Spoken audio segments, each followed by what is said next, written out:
Hello friends, मैं हूं मुस्कान Jain and आज हम स्टडी करेंगे जनरल कैरेक्टरिस्टिक्स ऑफ सॉल्वेंट।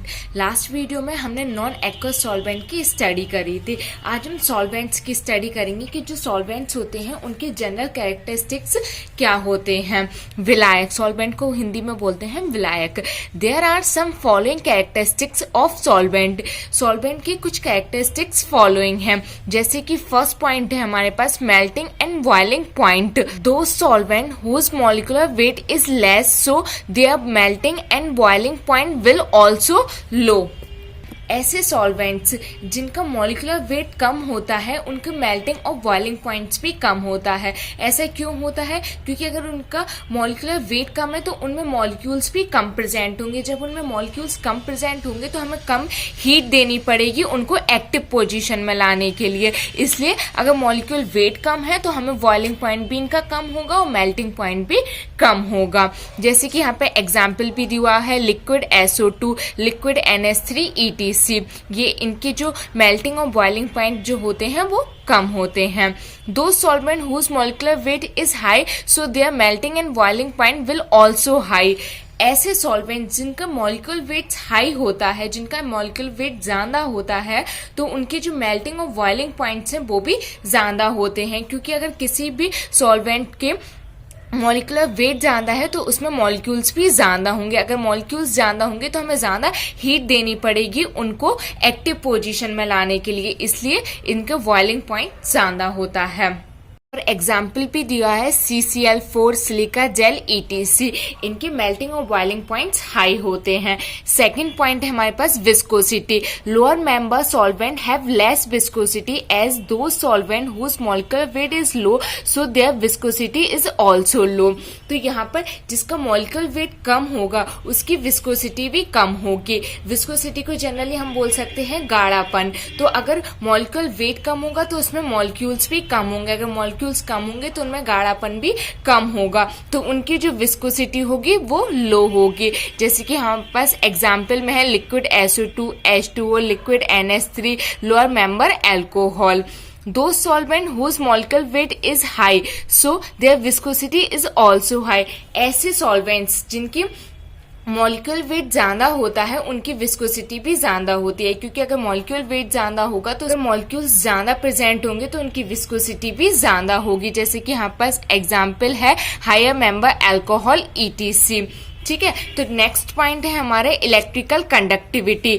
दो सॉल्वेंट विच आर पोलर और ionic are good conductor of currents.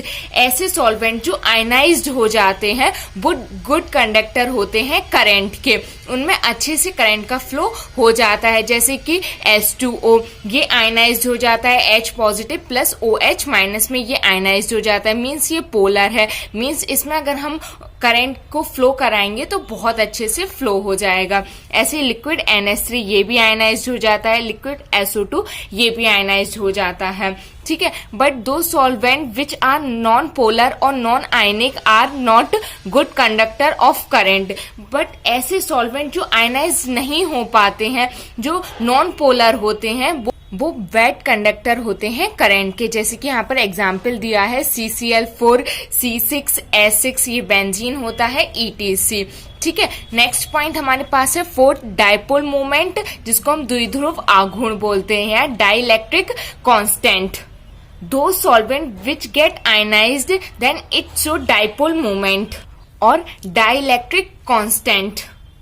ऐसे सॉल्वेंट्स जो आयनाइज्ड हो जाते हैं वो डाइपोल मोमेंट को शो करते हैं। जैसे कि हमारा H2O ये आयनाइज्ड हो जाता है, लिक्विड NH3 ये भी आयनाइज्ड हो जाता है, लिक्विड SO2 ये भी हमारे पास आयनाइज्ड हो जाता है, तो ये डाइपोल मोमेंट को शो करते हैं।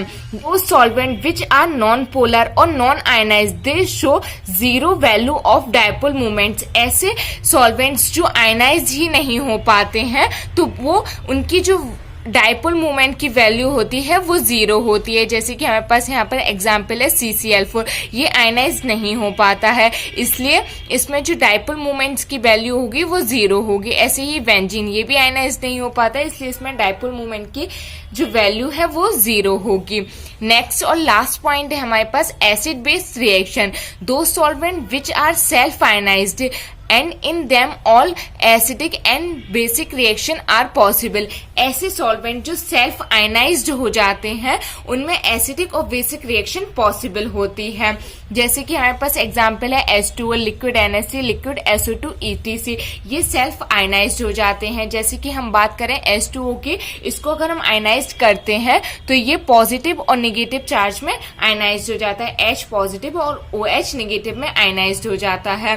तो इसमें क्या होता है कि जो H पॉजिटिव है वो इलेक्ट्रॉन एक्सेप्टर हो जाता है। अगर वो इलेक्ट्रॉन एक्सेप्टर हो जाता है तो वो एसिड की तरह बिहेव करने लगता है, और जो OH माइनस है वो इलेक्ट्रॉन डोनर की तरह बिहेव करने लगता है, तो वो बेस की तरह बिहेव करने लगता है। तो इस टाइप से इसमें एसिड और बेसिक रिएक्शन पॉसिबल होती है। यहाँ पर एक एग्जांपल और दिया हुआ है H2O plus H2O, reversible equation है, ये कैटायन और एनायन में कन्वर्ट हो गए। उसके बाद हमने NaCl को लिया, इसको भी आयंस में कन्वर्ट कर लिया। तो यहाँ पर हमारे पास ये Cl और यहाँ ये H3O, इसने रिएक्शन करके HCl प्लस H2O बना दिया, ये हमारे पास एसिड हो गया। और यहाँ पर NaOH, यहाँ पर ये बेस का फॉर्मेशन हो गया। तो इस टाइप से ये हमारे पास कैरेक्टरिस्टिक्स थे सॉल्वेंट्स के।